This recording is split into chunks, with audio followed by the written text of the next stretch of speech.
Alors, la dîme, un sujet qui est tabou, qui dérange, et un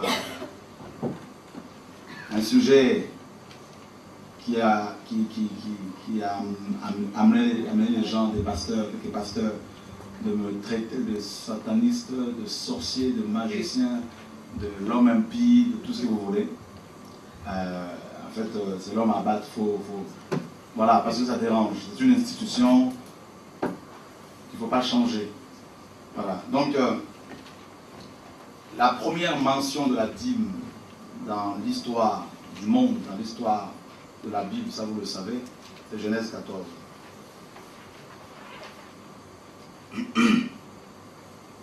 Après qu'Abraham fut revenu vainqueur de Kedor-Laomer et des rois qui étaient avec lui, le roi de Sodome sortit à sa rencontre dans la vallée de Chavé, qui est la vallée du roi. Melchisédek, roi de Salem, fit apporter du pain et du vin. Il était sacrificateur du Dieu très haut. Il bénit Abraham et dit, béni soit Abraham par le Dieu très haut, maître du ciel et de la terre. Béni soit le Dieu très haut qui a livré tes ennemis entre tes mains.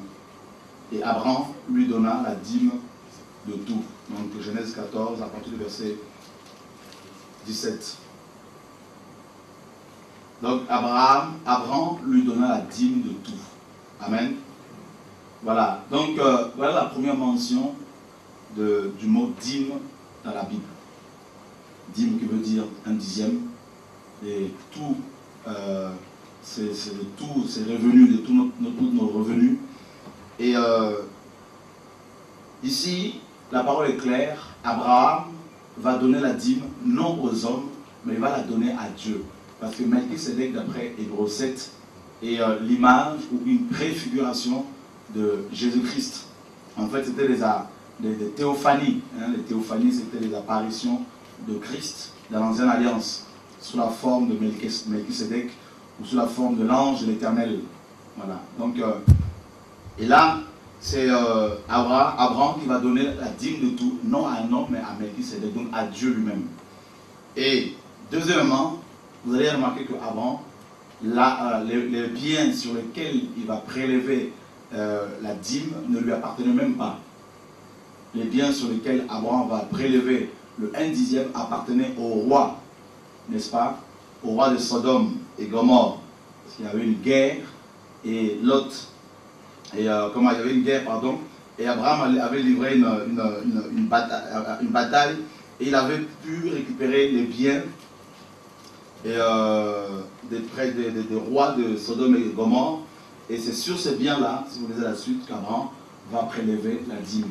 Donc ce n'était même pas son salaire, ce n'était même pas son butin, ce n'était même pas son argent. Et troisièmement, Abraham ne va pas renouveler ce geste, n'est-ce pas? Il a fait une seule fois dans toute sa vie. Nulle part dans la parole où on a vu Abraham renouveler ce geste, c'est-à-dire le fait de donner la dîme.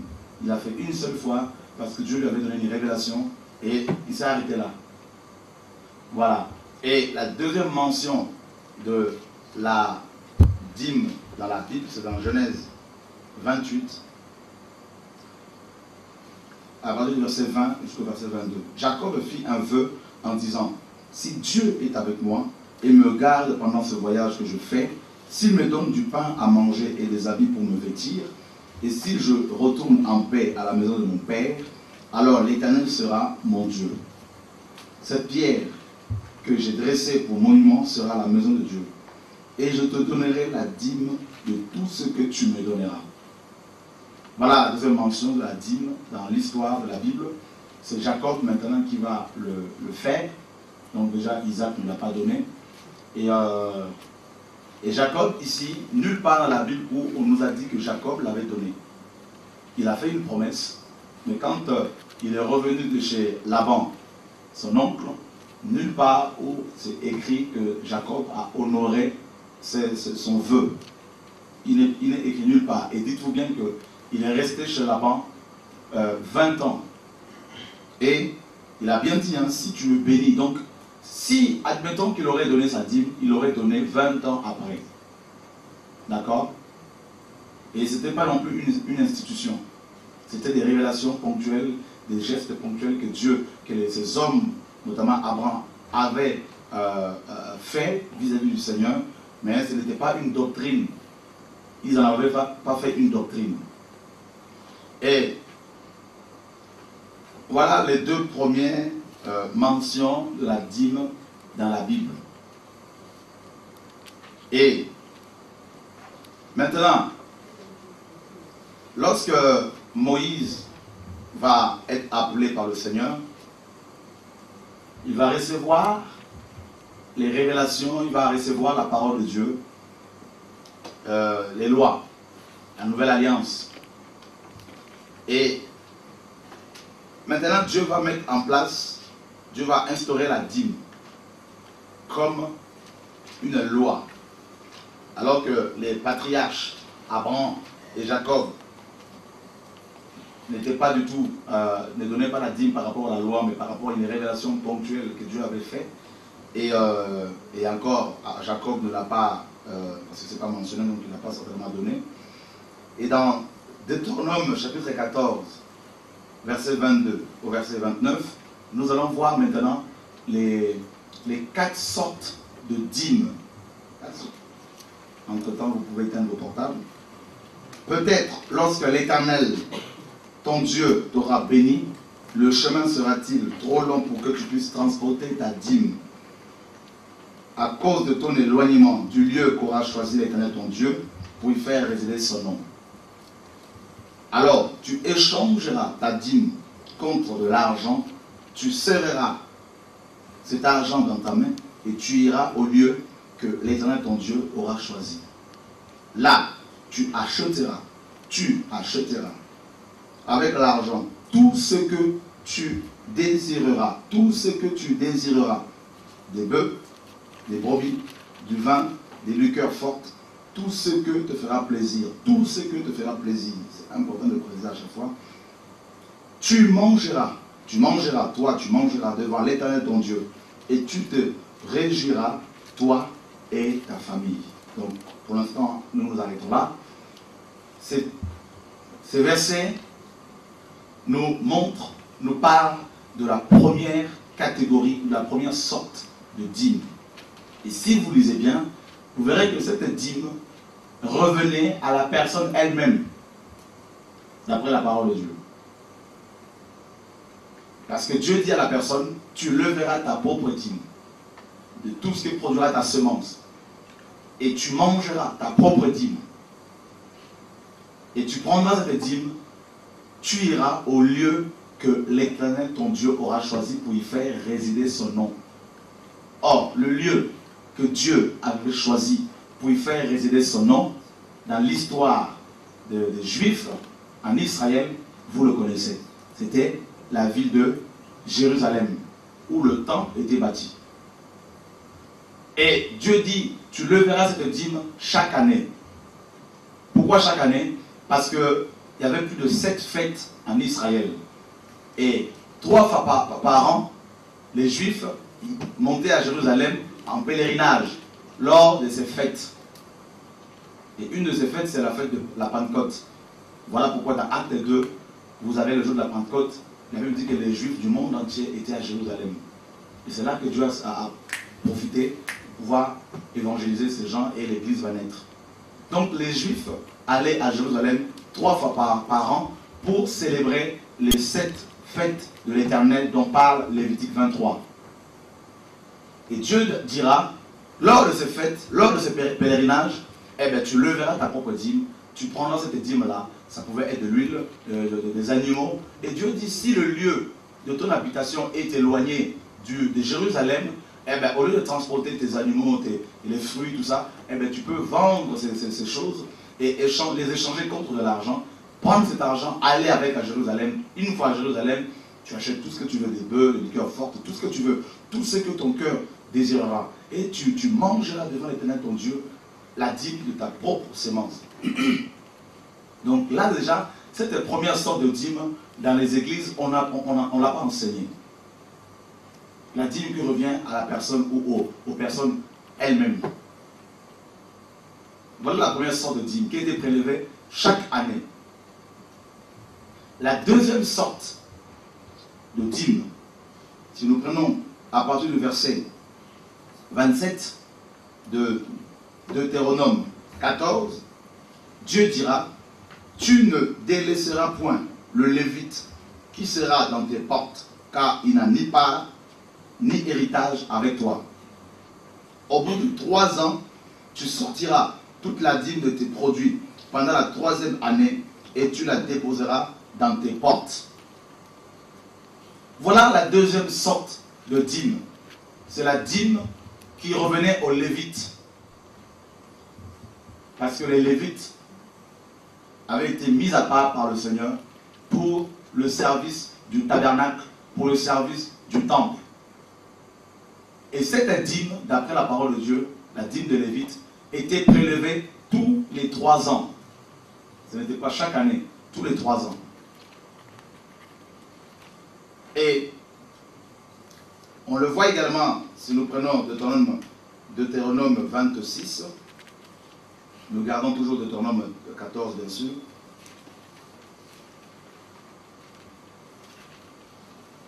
Il est écrit ceci à partir du verset 12. Lorsque tu auras achevé de lever toute la dîme de tes produits, la 3e année, l'année de la dîme, tu la donneras aux Lévites. On s'arrête là d'abord. Aux Lévites. Tu la donneras aux Lévites. La 3e année, c'est-à-dire tous les 3 ans, les Israélites prélevaient la dîme pour, à part leur propre dîme, et ils prélevaient une autre dîme pour les Lévites, chaque 3 ans. Et voilà ce que la loi nous dit. La 3e sorte de dîme, c'était la dîme qui revenait aux veuves, aux orphelins et aux étrangers. Les veuves, les orphelins et les étrangers. Je répète encore, la 3e dîme, c'est la dîme qui revenait aux veuves, aux orphelins et aux étrangers, ou la dîme des pauvres. Et elle était également donnée tous les 3 ans, au même moment que la dîme des Lévites. Et on le voit dans Deutéronome 14, versets 28 à 29. Au bout de 3 ans, tu sortiras toute la dîme de tes produits pendant la 3e année et tu la déposeras dans tes portes. Alors viendront le Lévite qui n'a ni part ni héritage avec toi, l'étranger, l'orphelin et la veuve qui seront dans tes portes, et ils mangeront et se rassasieront, afin que l'Éternel, ton Dieu, te bénisse dans tous les travaux que tu entreprendras de tes mains. Voilà la 3e sorte de dîme dont nous parle la Bible. C'est la dîme qui était donnée aux pauvres, les veuves, les étrangers et les orphelins. Parce que Dieu, dans la Bible, il nous a dit, dans Psaume, qu'il est le père des orphelins et les défenseurs des veuves. Je crois que c'est Psaume 68. Donc, Dieu pense aux orphelins, aux veuves et aux étrangers. Parce que les Juifs étaient étrangers en Égypte. Donc, Dieu les a enseignés pour qu'ils puissent se souvenir eux-mêmes aussi des étrangers. Parce qu'ils ont été étrangers aussi. Les veuves, parce que en général en Israël à l'époque, les femmes ne travaillaient pas. Et c'est plus les hommes qui s'occupaient de la nourriture, qui s'occupaient de tout ce qui était... En fait, c'est les hommes qui s'occupaient de la nourriture, qui travaillaient, qui subvenaient aux besoins de leur famille. Donc, les femmes, lorsque un homme mourait, sa femme se retrouvait pratiquement seule. Vous vous rappelez la veuve de Sarepta, à qui Élie a rendu visite. Et donc, les veuves étaient également négligées. Lorsqu'une femme perdait son mari en Israël, en général, la femme était négligée. Donc Dieu est aussi le défenseur des veuves, parce qu'elles étaient négligées. Et les orphelins, c'est pareil. Lorsqu'un enfant perd ses parents, ben, il n'a plus de repères, plus de ressources, surtout quand c'est un enfant qui n'a pas l'âge de pouvoir subvenir à ses propres besoins. Donc Dieu a pensé à ces 3 catégories de pauvres, les étrangers, les veuves et les orphelins. Voilà pourquoi il y avait une dîme qui leur était destinée et elle était donnée tous les 3 ans. Et par rapport aux dîmes de Lévite, nous pouvons voir dans le livre de Nombre, chapitre 18. À partir du verset 21, je donne, c'est Dieu qui parle, comme possession aux fils de Lévi toute la dîme en Israël pour le service qu'ils font, le service de la tente d'assignation. Les enfants d'Israël n'approcheront plus de la tente d'assignation de peur qu'ils ne se chargent d'un péché et qu'ils ne meurent. Les Lévites feront le service de la tente d'assignation et ils resteront chargés de leurs iniquités. Ils n'auront point de possession au milieu des enfants d'Israël. Ce sera une loi perpétuelle parmi vos descendants. Je donne comme possession, verset 24, aux Lévites les dîmes que les enfants d'Israël présenteront à l'Éternel par élévation. Les dîmes au pluriel, pourquoi? Parce qu'il y avait plusieurs sortes de dîmes. La dîme de l'huile, du cumin, de la nette, des animaux. Donc toutes ces dîmes-là, Dieu dit, je les donne aux Lévites par rapport au travail qu'ils font dans la tente d'assignation. Parce qu'il n'y avait pas de possession en Israël. Vous savez, quand il y a eu la répartition du territoire de Canaan, et les Lévites n'avaient pas de territoire. Ils avaient seulement des villes dans chaque territoire, les 12 tribus, les 11 tribus, et eux n'avaient pas du tout de territoire. Donc, du coup, Dieu était leur héritage. Et nous revenons dans Deutéronome 26, 12. Lorsque tu auras achevé de lever toute la dîme de tes produits la 3e année, l'année de la dîme, tu la donneras aux Lévites, à l'étranger, à l'orphelin et à la veuve. Et ils mangeront et se rassasieront dans tes portes. Tu diras, verset 13, devant l'Éternel ton Dieu, j'ai ôté de ma maison ce qui est consacré. Et je l'ai donné aux Lévites, à l'étranger et à l'orphelin et à la veuve, selon tous les ordres que tu m'as prescrits. Je n'ai transgressé ni oublié aucun de tes commandements. Voilà ce que Dieu avait prescrit aux Juifs. Là, dans ces deux passages, nous voyons trois passages, nous voyons trois sortes de dîmes. La première, c'est la dîme qui revenait à la personne elle-même. Elle était prélevée tous les ans. La deuxième, c'est la dîme qui revenait aux Lévites. Elle était prélevée tous les 3 ans. La troisième, c'est la dîme qui revenait aux pauvres, aux étrangers et aux orphelins. Elle était également prélevée en même temps que la dîme de Lévite, c'est-à-dire tous les 3 ans. La quatrième sorte de dîme, Nombre chapitre 18.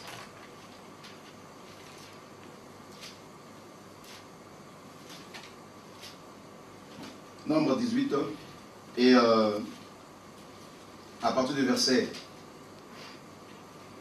26, tu parleras aux Lévites et tu leur diras, lorsque vous recevrez des enfants d'Israël la dîme que je vous donne de leur part comme votre possession, vous en préleverez une offrande pour l'Éternel, une dîme de la dîme. Quand les Lévites recevaient tous les 3 ans leur dîme de la part des enfants d'Israël, ils devaient en prélever une dîme de la dîme. Pourquoi? Au verset 27, et votre offrande vous sera comptée comme le blé qu'on prélève de l'air et comme le mou qu'on prélève de la cuve. C'est ainsi que vous prélèverez une offrande pour l'Éternel sur toutes les dîmes que vous recevrez des enfants d'Israël et vous donnerez au sacrificateur Aaron l'offrande que vous en aurez prélevée pour l'Éternel. Voilà ce que Dieu avait ordonné. Donc maintenant, la quatrième sorte de dîme, c'est la dîme de la dîme que les Lévites donnaient aux sacrificateurs. Tous les sacrificateurs étaient Lévites, mais tous les Lévites n'étaient pas sacrificateurs. Les sacrificateurs étaient d'abord Aaron et ses fils, et les descendants d'Aaron. C'était eux qui avaient le droit de rentrer dans le lieu saint et dans le lieu très saint. Les Lévites, qui ne faisaient pas partie de la famille d'Aaron, ne pouvaient pas être sacrificateurs. Donc, les Lévites, quand ils prélevaient leur dîme, quand ils recevaient leur dîme, ils prélevaient une dîme de la dîme, et ils la donnaient aux sacrificateurs. Pourquoi? Parce que les sacrificateurs travaillaient au temple de façon permanente. Alors que les Lévites étaient dispersés dans tous les territoires d'Israël. Mais les sacrificateurs étaient liés au temple. Alors, maintenant, sachant qu'il y avait 4 dîmes principales en Israël, dont parle la Bible. Toute la Bible parle de 4 sortes de dîmes. Toute la Bible, en fait, l'Ancien Testament. Et, sachant sur ces 4 principales dîmes, vous avez bien sûr tout ce qui est dîme de l'huile, du cumin, des animaux, tout ça. Donc, peu importe, mais ces 4 principales dîmes étaient destinées à 4 sortes d'individus. La personne elle-même, les lévites, les orphelins, les pauvres, les étrangers, les veuves, les pauvres, les sacrificateurs. Alors, maintenant, sachant qu'il y en avait 4, que la loi avait prescrit 4 dîmes principales, et le verset préféré des partisans de la dîme, c'est Malachie, ou Malachie pour les uns, chapitre 3, verset 10. Celui-là, on le connaît par cœur. Malachie 3, 10. Où il nous est dit ceci: apportez, à l'impératif, un ordre, apportez à la maison du trésor toutes les dîmes, au pluriel, afin qu'il y ait de la nourriture dans ma maison. Mettez-moi de la sorte à l'épreuve, dit l'Éternel des armées, et vous verrez si je n'ouvre pas pour vous les écluses des cieux, si je ne répands pas sur vous la bénédiction en abondance. Apportez toutes les dîmes, c'est-à-dire quoi? Est-ce les quatre principales dîmes ou quoi?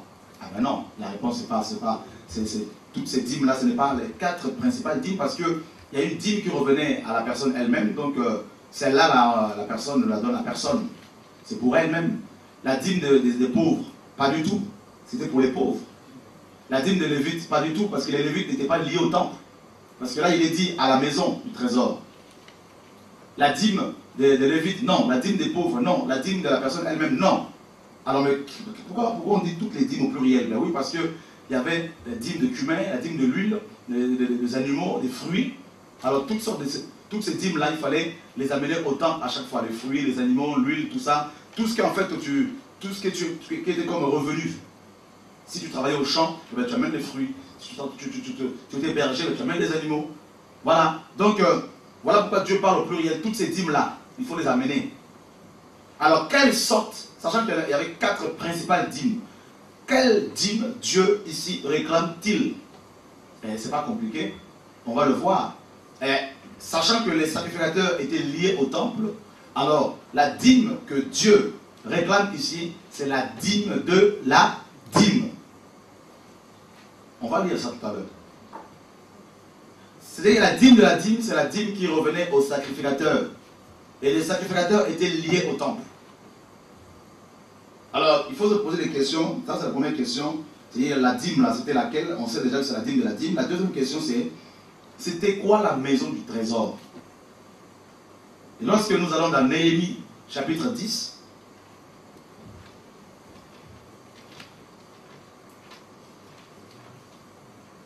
à partir du verset 35 jusqu'au verset 39, là nous allons comprendre. Néhémie 10, 35 à 39. Nous résolûmes d'apporter chaque année à la maison de l'Éternel les prémices de notre sol. Les prémices, c'est les dîmes, hein, parce que ça a une confusion aussi, où on dit aux gens les prémices c'est autre chose, la dîme c'est autre chose. Mais les prémices, c'est la dîme. Parce que c'est le 1/10, tout ce que, dès que ça produit, en fait, prémisse, c'est tout ce qui est, le mot, c'est premier. Donc, dès que ça sort, là, tu prends les prémices, là, le 1/10, tu apportes. D'accord? Alors, nous résolûmes d'apporter chaque année à la maison de l'Éternel les prémices de notre sol et les prémices de tous les fruits, de tous les arbres. D'amener à la maison de notre Dieu, aux sacrificateurs qui font le service, aux sacrificateurs, hein, il faut bien noter, qui font le service dans la maison de notre Dieu, les premiers-nés, prémices, premiers-nés de nos fils et de notre bétail, comme il est écrit dans quoi? Comme il est écrit dans la loi. Amen. Les premiers-nés de nos bœufs et de nos brebis, d'apporter aux sacrificateurs dans les chambres de la maison de notre Dieu les prémices de notre pâte et nos offrandes, de fruits de tous les arbres, du mou et de l'huile, et de livrer la dîme de notre sol aux Lévites, qui doivent la prendre eux-mêmes dans toutes les villes. Vous voyez que les Lévites étaient dans toutes les villes. Et les sacrificateurs étaient liés au temple. Dans toutes les villes situées sur les terres que nous cultivons, le sacrificateur, fils d'Aaron, sera avec les Lévites quand ils leveront la dîme. Et les Lévites, suivez très bien, apporteront quoi? La dîme de la dîme à la maison de notre Dieu, dans les chambres de la maison du trésor. Voilà pourquoi dans Malachie 3.10, il est dit apporter toutes les dîmes à la maison du trésor. Et là, on nous confirme qu'est-ce qu'on y mettait dans la maison du trésor. Dans la maison du trésor, la maison du trésor en fait c'était des chambres qui se trouvaient dans le temple. C'était comme des magasins en gros. Maison du trésor égale magasin. Dans ces magasins, il y en avait pas mal, on y mettait, on faisait des stocks de la dîme que les Lévites apportaient au temple. C'était comme un salaire de sacrificateurs qui, eux, travaillaient au temple. Ils ont bien précisé que les Lévites leveront la dîme de notre Dieu. Donc, apporteront la dîme de la dîme à la maison de notre Dieu, dans les chambres de la maison du trésor. Car les enfants d'Israël et les fils de Lévi apporteront dans ces chambres les offrandes de blé, de mou, parce que la dîme de la dîme était comme une offrande, comme nombre le dit. Donc vous voyez toutes ces dîmes-là, donc c'est-à-dire la dîme de blé, la dîme de mou, la dîme d'huile, là sont les ustensiles du sanctuaire et se tiennent les sacrificateurs qui font le service, les portiers et les chantres. C'est ainsi que nous résolûmes de ne pas abandonner la maison de notre Dieu. D'accord? Amen. Amen. Là, ce passage, ces versets nous éclairent Malachie 3.10. Malachie 3.10 devient clair en lisant ces passages. Et là, on comprend que Malachie 3.10, dans Malachie 3.10, Dieu n'est pas en train de fustiger d'abord le peuple. Il est en train de fustiger, de reprendre d'abord les Lévites qui volaient Dieu. Par la suite, il dira la nation tout entière, bien sûr. Mais l'accent est mis sur la dîme de la dîme parce qu'on a porté cette dîme de la dîme au temple. Les choses sont claires. Donc quand les prédicateurs modernes utilisent Malachie 3.10 pour vous demander la dîme, ils sont en train de prêcher un verset qui le concerne, qui devait les concerner eux-mêmes s'ils étaient sous la loi. Amen. Amen. Alors, ce qu'il faut comprendre également, frères et sœurs, le livre de Malachie. Tout le livre de Malachie parle de la loi de Moïse. Tout le livre de Malachie. D'ailleurs, Dieu lui-même le confirme. Et tout le livre de Malachie nous parle de la loi, donc de la loi de Moïse. Au chapitre 4, au verset 4, Dieu, dans Malachie, bien sûr, Malachie 4, il est dit ceci. Souvenez-vous de la loi de Moïse, mon serviteur, auquel j'ai prescrit en Horeb pour tout Israël, des préceptes et des ordonnances. Donc, la parole est claire. La dîme était une pratique de l'ancienne alliance, de la loi. Les choses sont claires. Maintenant, quand les prédicateurs modernes nous disent qu'il faut apporter, selon Malachie 3.10, apporter à la maison du trésor toutes les dîmes comme il est écrit, à la maison de notre Dieu. Mais ceux qui ne comprenaient pas, ceux que beaucoup ne comprenaient pas, c'est que Jésus a dit à la femme samaritaine, ce n'est plus à Jérusalem ni dans les montagnes. À Jérusalem, pourquoi? Parce qu'il y avait le temple. Ce n'est plus là-bas qu'il faut adorer le Père. C'est-à-dire l'adoration n'est plus centralisée quelque part. Il dit Dieu est esprit, il faut que celui qui l'adore en esprit et en vérité. Et puis encore autre chose, c'est que la Bible nous dit que maintenant nous sommes la maison de Dieu. Donc la maison de Dieu, ce n'est plus les bâtiments, c'est nous les hommes. Et puis autre chose, quand ils utilisent Malachie 3.10 pour dire mettez-moi de la sorte à l'épreuve et vous verrez si je n'ouvre pas pour vous les écluses des cieux. Alors ce que ces gens ne comprennent pas, c'est que comment voulez-vous ouvrir les écluses des cieux aux gens qui sont déjà au ciel en Christ? Parce que la Bible dit que dans Ephésiens 2, il nous a ressuscités ensemble. Et il nous a fait asseoir dans le lieu céleste en Christ. Donc, ça ne tient pas. C'est une question d'être enseigné, de la révélation de la parole pour que l'on soit bien enseigné. Comment voulez-vous ouvrir les écluses des cieux à ceux qui sont déjà au ciel présentement? Ça ne tient pas. Comment voulez-vous ouvrir les écluses des cieux alors que la Bible dit que par rapport aux chrétiens, nous sommes bénis de toutes les bénédictions de la vie céleste, Ephésiens 1:3. Alors, nous continuons l'enseignement. Il y en a, ils vont dire, non mais oui, ils vont prendre Matthieu 23 pour dire, non mais pour justifier l'enseignement sur la dîme, sur la nouvelle alliance. Mais ceux qui ne comprennent pas dans Matthieu 23, il est dit, malheur à vous, scribes pharisiens, hypocrites, parce que vous payez la dîme de la menthe, de la nette et du cumin, et vous laissez ce qui est plus important dans la loi. Donc, le français est clair. Vous donnez la dîme de la nette, du cumin, tout ça là, et vous laissez ce qui est plus important dans la loi. Donc, la Bible est claire ici que la dîme faisait partie de la loi. Mais les pharisiens prenaient seulement la dîme et ils laissaient les choses qui étaient plus importantes, notamment l'amour de Dieu.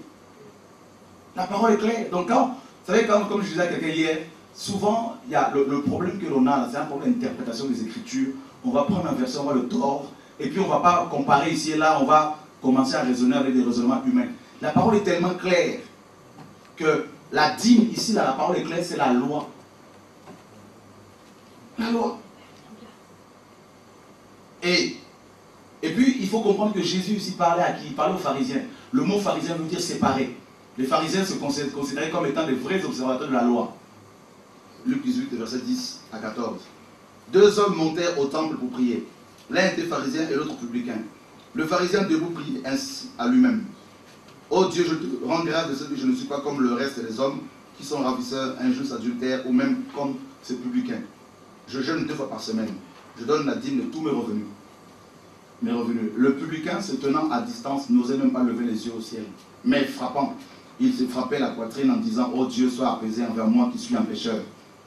Je vous le dis, Jésus dira aux apôtres. Je vous le dis, celui-ci descendit dans sa maison justifié plutôt que l'autre. Car quiconque s'élève sera abaissé, celui qui s'abaisse sera élevé. Donc l'autre donnait sa dîme, il jeûnait, mais le Seigneur nous dit clairement qu'il n'a pas été justifié. Parce qu'on ne peut pas obtenir la justification en observant la loi. C'est ce que la parole dit. Parce que la dîme fait partie de la loi. Et on continue dans la parole. Et nous prenons Hébreux, chapitre 7, verset 5. Ceux des fils de Lévi qui exercent le sacerdoce ont, d'après la loi, l'ordre de lever la dîme sur le peuple, c'est-à-dire sur leurs frères qui cependant sont issus des reins d'Abraham. La parole est claire. Ceux des fils de Lévi ont, d'après quoi? D'après la loi. Or, nous ne sommes plus sous la loi. Ils avaient, d'après la loi, l'ordre de lever la dîme sur leurs frères. Les Léviens. Or, nous savons que les Lévites n'existaient plus aujourd'hui. Il n'y a plus. On verra ça tout à l'heure. Donc, les Lévites avaient l'ordre d'après la loi. La loi leur donnait l'ordre de lever la dîme sur les frères. Alors, sur leurs frères. Alors, il y en a qui vont dire, non mais, ben oui, mais nous ne donnons pas la dîme d'après la loi, mais d'après Abraham. On verra ça tout à l'heure aussi. Mais nous voulons d'abord prendre le verset 12 de Hébreux 7. Car le sacerdoce étant changé, il y a aussi nécessairement un changement de loi. Le sacerdoce a changé. Nous ne sommes plus sous le sacerdoce d'Aaron. Donc comme le sacerdoce a changé, nécessairement la loi doit changer également. Alors il y en a qui vont prendre Matthieu 5 en disant, oui mais Jésus a dit, je ne suis pas venu abolir la loi mais pour l'accomplir. Mais oui, mais je suis tout à fait d'accord avec Jésus, avec la parole, parce que nul ne peut se contredire Jésus. Quand Jésus le dit dans Matthieu 5, Il avait tout à fait raison, parce que c'était le but de sa mission. Matthieu 5, 17. Ne croyez pas que je sois venu abolir la loi ou les prophètes. Je suis venu non pour abolir, mais pour accomplir. Mais oui, il est venu pour accomplir la loi. Et il le dira à la croix dans Jean 19, 30. Tout est accompli. Bien sûr, il est venu accomplir la loi. Mais il a tout accompli. Et ce que les gens ne comprennent pas non plus, quand je dis je ne suis pas venu abolir la loi, mais je suis venu pour accomplir. De quelle loi parlait-il? Parce qu'il y avait plusieurs lois. Dans la Bible, nous voyons 3 sortes de lois. La première sorte de loi, c'est des lois morales. Les lois morales ont toujours existé, bien avant Moïse. Les lois morales ont toujours existé. Les lois morales, vous les trouverez dans tous les pays du monde entier. Même dans les pays musulmans. Ça peut vous choquer, mais c'est la vérité. Dans les lois morales, vous avez les 10 commandements. Les 10 commandements font partie des lois morales. Mais bien avant Moïse, les lois morales existaient. Quand Dieu dit à Noé, je redemanderai le sang de l'homme à l'homme, l'âme de l'homme à l'homme. C'est-à-dire si tu tues, on te tue. En gros, Dieu disait à Noé dans Genèse 7, tu ne dois pas tuer. C'est la loi morale. Parce que la loi morale les lois morales parlent de la sainteté de Dieu. Vous allez par exemple dans un pays musulman, si vous tuez, on vous arrête. Si vous êtes dans l'adultère, on vous arrête aussi dans certains pays. Les lois morales sont imprimées sur la conscience humaine. Même ceux qui ne connaissent pas Dieu. Nous avons une conscience. Même un enfant de 3 ans, quand il fait des bêtises, il sait qu'il a déconné. Des fois même les animaux, un chien qui va mordre quelqu'un, vous allez voir, il va fuir. Donc, dans chaque conscience, les hommes ont, dans leur conscience, ils ont la loi morale de Dieu. Vous n'avez pas besoin d'ouvrir la Bible pour dire à un païen que tuer n'est pas bon. Vous n'avez pas besoin d'ouvrir la Bible pour dire à un athée que voler c'est pas bon. Ça c'est la marque du Créateur sur sa création, pour ses créatures. La loi morale de Dieu. Donc, ça c'est clair. Dans la loi morale de Dieu, on voit la sainteté de Dieu. On voit la justice de Dieu. On voit la sanctification. Un Dieu, le Dieu saint. La deuxième sorte de loi, c'est des lois sociales. Et les lois sociales, dans la Bible, ne nous concernent pas. Les lois sociales, dans la Bible, concernaient seulement Israël. Quand vous lisez dans la Bible, lorsque Dieu parle, comme dans Nombre 27 par exemple, par rapport à l'héritage, si un homme meurt, qui pourra hériter? Les lois sociales ont été mises en place pour permettre aux Israélites, une fois dans leur pays, ou même des fois aussi dans le désert, de savoir comment fonctionner dans leur camp, parce qu'ils avaient plusieurs camps, ils avaient plus de 33 stations, comment ils devaient s'organiser. Les lois sociales régissaient la nation israélite. Ça, nous ne sommes plus soumis à ces lois, nous ne sommes pas soumis à ces lois-là. Et la troisième sorte de loi, c'est des lois cérémonielles, des lois relatives au culte. Et dans les lois cérémonielles, vous avez, par exemple, dans le livre de Lévitique, lorsque Dieu va parler des offrandes, qui étaient des préfigurations, l'agneau pascal par exemple, l'agneau pascal, les lois sociales ont existé à partir de Moïse. Dieu a donné ces lois à Moïse pour que le peuple soit bien organisé, pour ne pas qu'il y ait du désordre. Et vous avez maintenant les lois cérémonielles qui existaient aussi comme les lois morales bien avant Moïse. Ça peut vous choquer.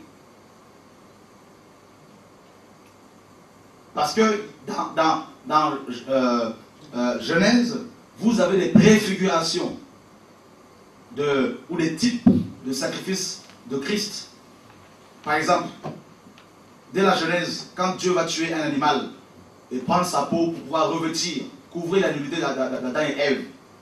Cet animal-là qui a été tué est l'image du sacrifice de Christ. Vous avez le sacrifice d'Abel, qui était une image également. Vous avez, quand Dieu dit à Abraham, prends ton fils, ton unique fils, tue-le, sacrifie-le. C'était une image de Christ. Donc, les lois cérémonielles c'est des lois qui sont relatives, qui étaient relatives au culte.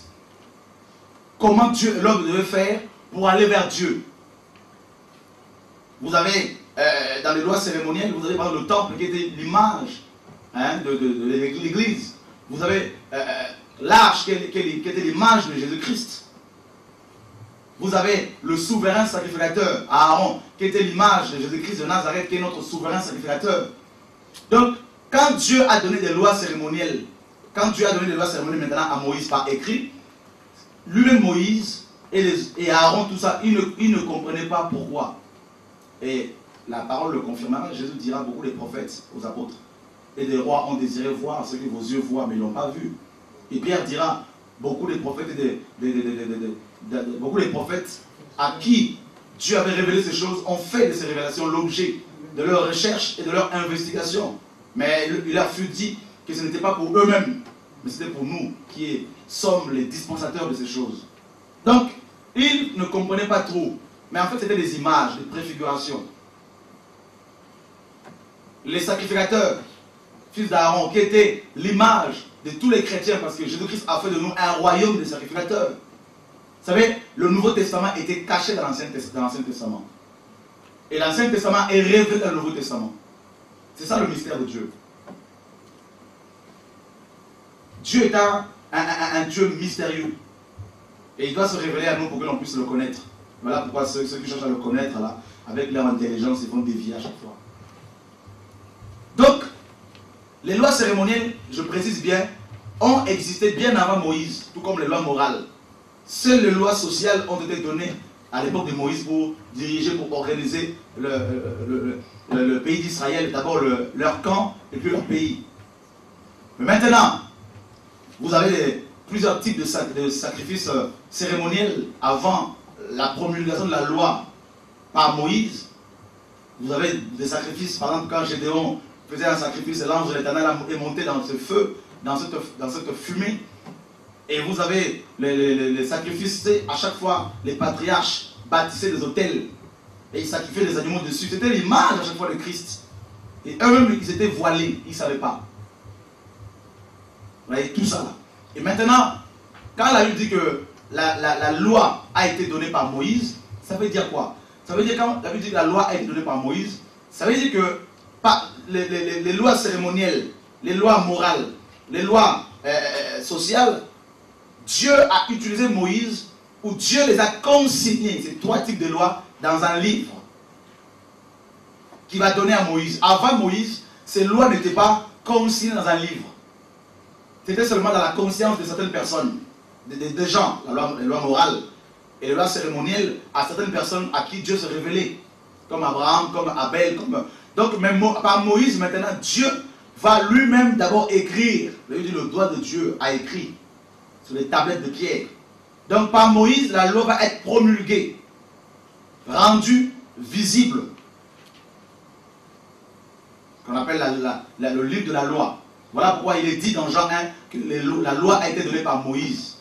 Et la grâce et la vérité sont venues par Jésus-Christ. Mais bien avant Moïse, rappelez-vous bien cela, les lois morales et cérémonielles existaient dans la conscience des gens.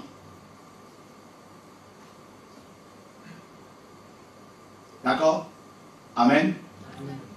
Et maintenant, quand Jésus dit que je ne suis pas venu pour abolir la loi et les prophètes, qu'est-ce qu'il voulait dire concrètement? Il voulait dire simplement que toutes les lois cérémonielles, en fait il parlait des lois cérémonielles, qui annonçaient en fait la mort expiatoire de Jésus en vue de la délivrance du monde.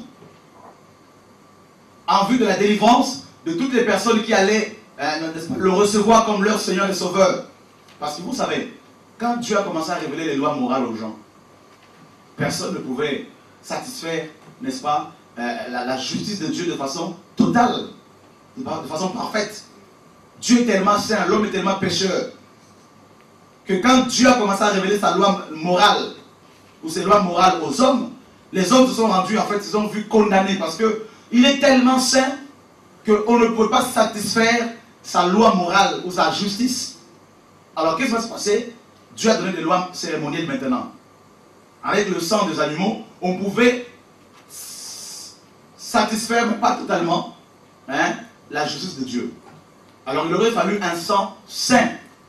Voilà pourquoi quand Jésus a dit, quand Jésus dit dans Matthieu 5 que je ne suis pas venu pour abolir mais pour accomplir, ça veut dire qu'il est venu accomplir les lois cérémonielles, lui en tant que l'agneau pascal, l'agneau de Dieu, pour justement satisfaire de façon parfaite et totale les exigences de la justice de Dieu, en vue de sauver l'humanité, en vue d'aider les hommes et les femmes que nous sommes, de les amener à pratiquer maintenant les lois morales de Dieu. Voilà pourquoi il dit dans Éphésiens 2:10 que nous sommes son ouvrage, ayant été créés en Jésus-Christ pour les bonnes œuvres que Dieu a préparées d'avance afin que nous les pratiquions. Ces bonnes œuvres là, c'est quoi? C'est les lois morales de Dieu d'abord.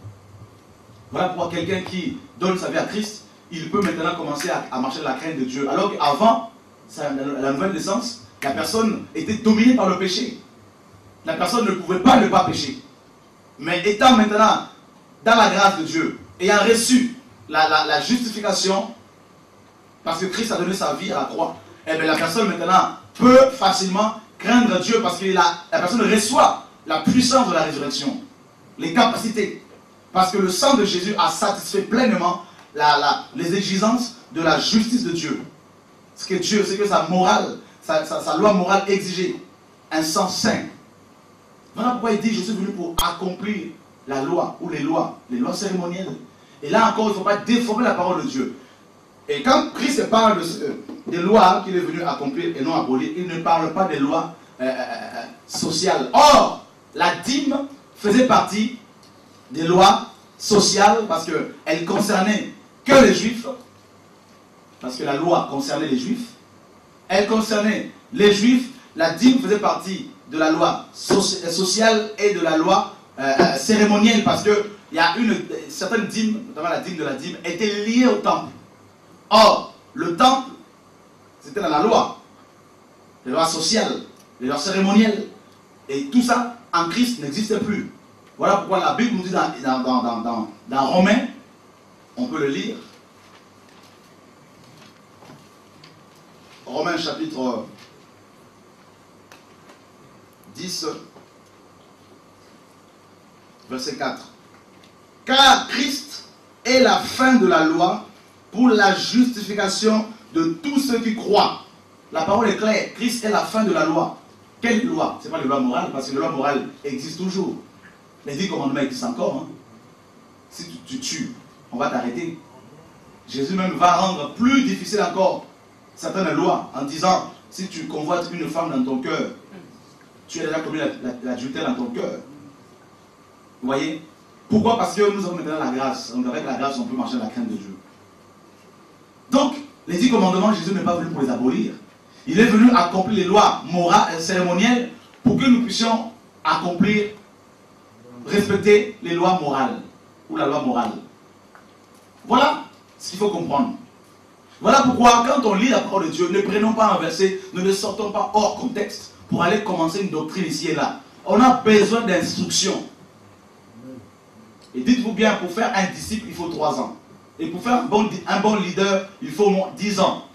Donc, si tu as moins de 10 ans de conversion là, il y a des choses que tu ne peux pas comprendre tout de suite. Il faut aussi du temps pour avaler, comprendre certaines révélations de la parole de Dieu. Et il faut beaucoup d'humilité.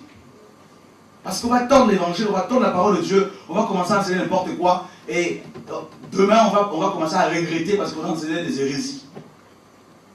Les gens disent, non mais il est venu pour abolir. Mais je dis, mais quand on prêche sur la dîme, vous me donnez ce verset de Matthieu 5, 17, mais ça ne tient même pas la route. Ça n'a rien à voir avec... ça ne tient pas, parce que quand on commence à analyser, à rentrer en profondeur de la parole, on s'aperçoit que Jésus est venu non pour abolir la loi, mais pour accomplir les lois cérémonielles. Parce qu'après la mort, quand il était à la croix, il a dit tout est accompli. Il est venu satisfaire la justice de Dieu. Alors on n'est plus soumis à la loi cérémonielle, Voilà pourquoi on va pas à Jérusalem pour adorer Dieu. C'est fini tout ça. Parce que les données ont changé. Voilà pourquoi Hébreux 7 nous dit, verset 12, que le sacerdoce étant changé, il y a aussi nécessairement besoin de changement de loi. Donc la loi a changé également. Voilà pourquoi nous sommes maintenant sous la loi de Christ. Amen. Amen. Et maintenant, la dîme n'existe plus.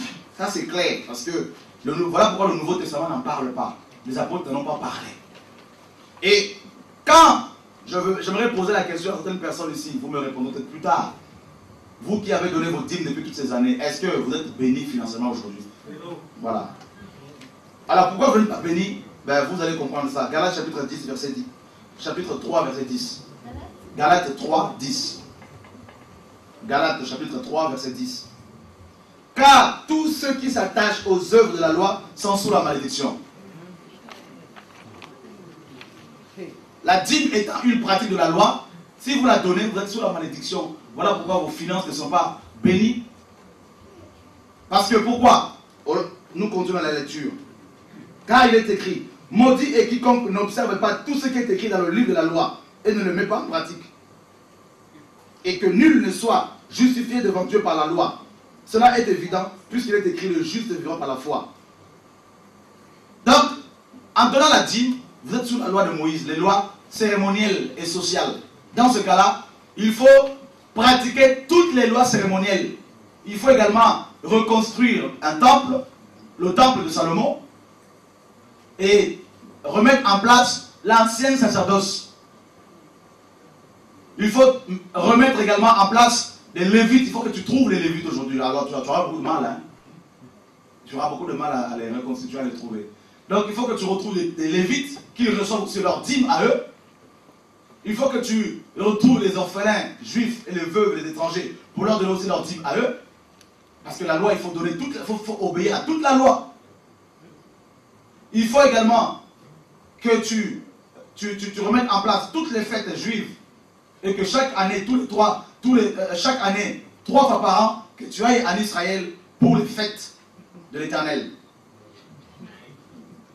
Il faut également, pour obtenir une rédemption provisoire, il faut également que tu sacrifies les animaux. Donc tu dois reconstruire un autel pour trouver des bœufs, des agneaux, pour les égorger, hein, et trouver quelqu'un qui va être le souverain sacrificateur de la famille d'Aaron, à qui tu vas remettre des animaux pour qu'il fasse de l'ablation, il faut qu'il fasse de sacrifices pour toi, chaque année. Alors si tu n'accomplis pas toutes ces lois-là, et que tu en pratiques seulement une, tu te mets sous la malédiction. Voilà pourquoi depuis toutes ces années où tu as donné ta dîme là, tes finances ont toujours été bloquées.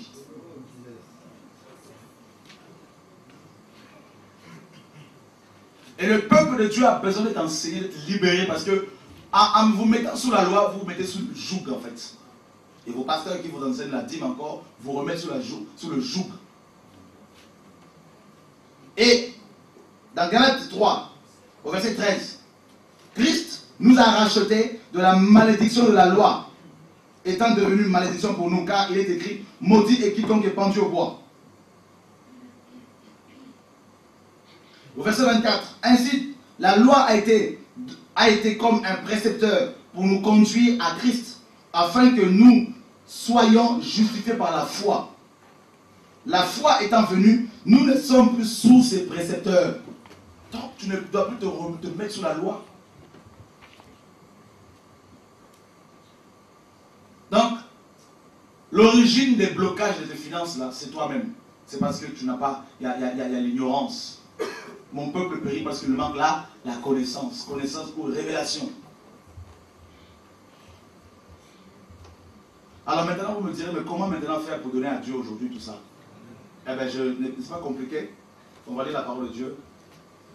1 Corinthiens chapitre 6. Versets 19 à 20. Ne savez-vous pas que votre corps est le temple du Saint-Esprit qui est en vous et que vous avez reçu de Dieu et que vous ne vous appartenez point à vous-même? Car vous avez été rachetés à un grand prix. Glorifiez donc Dieu dans votre corps et votre esprit qui appartiennent à qui? Ok, ça veut dire quoi? depuis le jour où tu as donné ta vie à Jésus-Christ. Toute ta vie, ton âme, ton esprit, ton corps ne t'appartiennent plus. Toutes ces parties-là appartiennent à Dieu. Tu appartiens totalement à Dieu. Il t'a racheté. Le mot rachat en grec, c'est vraiment la connotation de... Ça veut dire simplement acheter à un marché d'esclaves. Que nous étions esclaves du péché. Jésus est venu en versant son sang. Il nous a rachetés. C'est-à-dire nous passons d'un maître à un autre. L'ancien maître était le diable et le péché.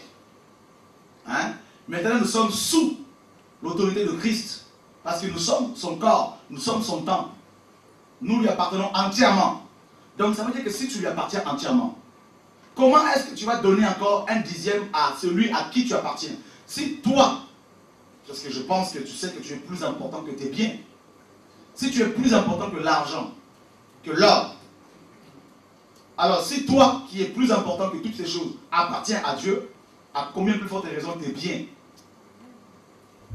Alors comment maintenant tu vas à chaque fois prendre encore un dixième pour donner à Dieu et le 9 dixième, qu'est-ce que tu en fais? Voilà pourquoi aussi beaucoup de chrétiens ne sont pas bénis.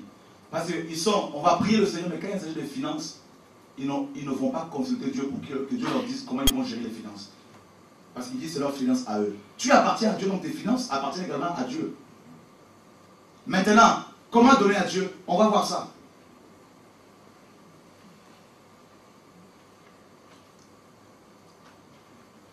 On va donner à Dieu par amour et non par contrainte. Dieu a tant aimé le monde qu'il a donné. Comment il a donné? Dieu a donné le meilleur de lui-même. Son propre fils. Dieu n'a pas donné une dîme pour nous racheter. Dieu a donné son propre fils. Le meilleur de lui-même. Son fils unique, on le dit bien. Hein? Et nous, quand il s'agit de finances, maintenant, on dit non, Dieu, je te donne un dixième et le reste, c'est à moi. Je gère comme je veux. Non. Je ne te parle pas quand un prophète vient te prophétiser, tu dois donner tout ton argent. Non. Je te parle de ce que Dieu va te dire. Donc, quand tu reçois tes finances là, la première chose à faire, c'est d'aller dans la présence de Dieu. Dieu, tu m'as donné la santé, la vie. Voilà l'argent que tu m'as remis aussi. Parce que, vous savez, nous sommes des gérants. Jésus parle des paraboles des talents. Il y en a un à qui il va remettre 3 talents, un autre 5. Il faut les fructifier. Mais on parle seulement des talents spirituels, mais il y a aussi des talents financiers. C'est l'argent, c'est des talents. Et c'est à vous de le fructifier. Mais dans la parole, dans la sagesse et dans la prière. Tout en étant à l'écoute du Seigneur. Et comment les apôtres ont donné? Vous allez voir dans les actes des apôtres, vous connaissez ces choses-là. Ils vendaient toute leur propriété parce que Dieu leur disait. Ce n'est pas parce que les hommes leur disaient, hein, c'est parce que Dieu leur disait. Et ils se mettent dans l'œuvre de Dieu. Dans le champ, dans la mission. Et ils donnaient avec leur cœur. Avec leur cœur. Et Paul le dit, nous allons prendre la parole de Dieu. Dans le livre de 2 Corinthiens, chapitre 9, verset 6 à 7. D'abord, sachez-le, celui qui sème peu, moissonnera peu. Et celui qui sème abondamment, moissonnera abondamment. Que chacun donne comme il a résolu en son cœur. Sans tristesse, ni contrainte. Car Dieu aime celui qui donne avec joie. Donc quand tu donnes ta dîme là, quand tu donnais, la loi c'était une contrainte. La loi était une contrainte pour nous. Parce que la loi disait si tu ne fais pas ça, tu seras maudit. Or maintenant, nous sommes sous la grâce. Dieu nous a révélé sa grâce, son amour. Il nous a rachetés, nous sommes ses fils et ses filles. Il ne va pas nous menacer de malédiction. Dieu désire qu'on lui offre nos offrandes avec notre cœur. Donc, sous la nouvelle alliance, la dîme n'existe plus. C'est que les offrandes qui doivent être données par amour pour Dieu. Or, maintenant, la révélation, c'est quoi? Dans la nouvelle alliance, il y a la notion de l'époux et de l'épouse. C'est-à-dire, Christ est notre époux. Nous sommes fiancés présentement à Christ. Qui a déjà été amoureux ici? Quelle question, hein? un homme amoureux, une femme amoureuse, est-ce que une personne amoureuse va-t-elle se limiter par rapport au cadeau qu'elle doit offrir à sa femme, son mari, je ne sais pas? Non. Le jour où tu étais amoureux de quelqu'un là, tu as été prendre des belles chaussures, un exemple, de belles choses, quelque chose qui t'a coûté cher. Pourquoi? Parce que tu étais motivé par l'amour. Alors, nous devons rentrer dans l'intimité avec Jésus-Christ comme notre époux. Donc si tu es amoureux de Jésus, tu es amoureuse de Jésus, c'est plus le 10%, c'est fini tout ça. Parce que tu lui appartiens entièrement. Donc tu vas lui offrir des choses avec ton cœur. Avec ton cœur. Tu n'as même pas besoin qu'on te prophétise des bonnes paroles avant de donner à Dieu. Non. Tu vas donner avec joie. Voilà pourquoi Paul dit que chacun donne comme il a résolu. Dans son cœur. Et ça, c'est très important de comprendre cette vérité. Et dans 2 Corinthiens chapitre 8, verset 1er,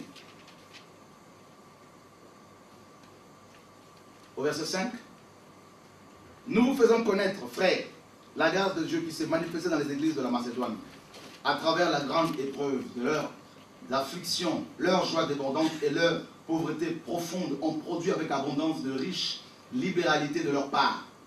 Ils ont, je l'atteste, donné volontairement. Voilà ce que le Nouveau Testament nous enseigne. Donner volontairement. Selon leurs moyens également, selon leurs moyens. D'accord? Et même au-delà de leurs moyens, ça c'est parce qu'il y a l'amour. Au-delà de leurs moyens, parce qu'ils étaient motivés par l'amour pour Christ. L'amour de Christ. Et pas par des belles paroles des hommes. Nous demandons avec de grandes instances la grâce de prendre part à l'assistance destinée aux saints. Et non seulement ils ont contribué comme nous l'espérions, mais ils se sont d'abord donnés eux-mêmes au Seigneur, puis à nous par la volonté de Dieu. Donc, quelqu'un qui se donne d'abord à Dieu, dont le cœur appartient à Dieu, on n'a même pas besoin de le dire qu'il doit soutenir l'œuvre de Dieu, la mission, tout ça là. Non, il va le faire, la personne va le faire par amour. Voilà la loi de Christ. C'est plus le 1 dixième, mais c'est le 100%, mais tu dois donner maintenant par conviction, parce que l'esprit te mettra la conviction. Amen. Alléluia. Amen.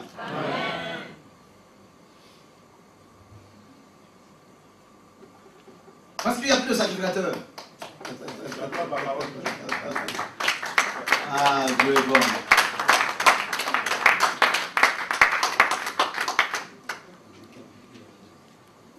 Le temple de Salomon n'existait plus pour nous. Les lois cérémonielles, c'est fini. Les lois sociales, ce n'est pas pour nous.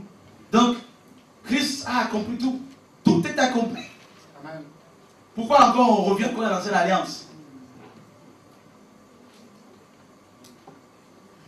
À cause de ce message-là, les gens veulent me tuer. Parce qu'ils disent non, mais ils sèment le trou dans le corps de Christ. Ils disent non, nous donnons d'après Abraham. Mais dites-moi bien, je leur dis, mais vous êtes gentils, vous êtes vraiment des comédiens. Parce que si vous voulez donner la dîme comme Abraham l'a donné, eh bien, dans ce cas-là, il faut aller en guerre, rapporter un butin, et puis prélever une dîme, et puis il faut prier maintenant pour que Melchisédek vous apparaisse.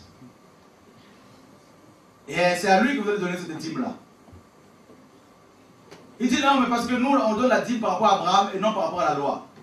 Mais je leur dis, écoutez, Abraham a reçu 2 choses qui étaient par la suite consignées dans la loi. La première, c'est la dîme. La deuxième, c'est la circoncision. Je leur dis, dans ce cas-là, allons vous faire circoncire aussi. D'après la loi. Et Paul dit, si celui qui veut la circoncision véritable, c'est celle du cœur. Donc, il ne faut pas chercher à tordre la parole de Dieu parce qu'on veut s'enrichir. Normalement, quand les chrétiens sont enseignés, quand ils réalisent qu'ils appartiennent, on les enseigne à comprendre, à saisir qu'ils appartiennent à Dieu. Ils vont même plus donner. Que la dîme nous a limités. Et nous, les vivants à Paris, les gens commencent à donner plus. Mais on ne les oblige pas. On leur présente la vision pour l'église, pour la mission. Et ils vont donner, ils vont donner, ils vont donner. Voilà. Il faut que le peuple soit libéré du joug. Jésus est venu te libérer, te rendre libre, pour que tu puisses t'envoler. Il ne faut pas que maintenant les hommes te remettent encore dans l'ancienne alliance pour dire si tu le donnes, tu seras maudit. Que ceux qui ont leur dîme, qu'ils avancent avec leurs enveloppes. Seigneur, nous bénissons ces gens qui ont apporté leur dîme, tout ça, comme ta parole le dit, bénissons. Mais ces gens ne comprennent pas. Mais il faut reconstruire le temple aussi de Salomon. Parce que si vous donnez la dîme, mais posez la question, vous donnez quelle dîme? Parce qu'il y en avait 4. Alors il faut donner les 4 dîmes parce que la loi dit il faut tout appliquer toute la loi. Et là je vous assure, si vous devez appliquer toute la loi, alors dans ce cas-là, les femmes qui ont leurs règles ne doivent pas se retrouver dans la présence de Dieu. Si elles accouchent, il faut attendre pour les mâles, je crois c'est 40 jours. Et pour les filles, les filles c'est 60. Et il faut aller à Jérusalem tous les ans aussi.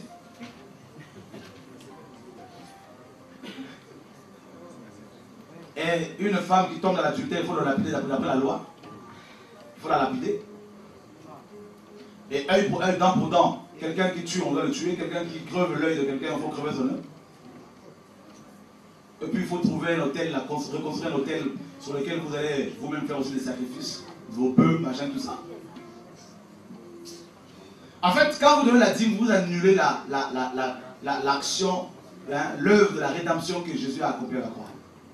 Sans le savoir. Et vous vous mettez sous la malédiction. Mais maintenant, comment voulez-vous que Dieu vous bénisse? C'est pas possible. Ton argent, ce n'est pas ton argent, c'est l'argent de Dieu. Tu dois prier Dieu et il te dira comment tu dois le gérer. Il peut te dire, prends, tu gagnes par exemple 1000 euros. Il te dit, prends 100 euros, tu donnes à l'assemblée pour la mission. Parce que vous payez le courant, l'électricité, tout ça. Toutefois, toutes ces choses-là, bientôt, ça ne va plus. On va dans les maisons de toute façon.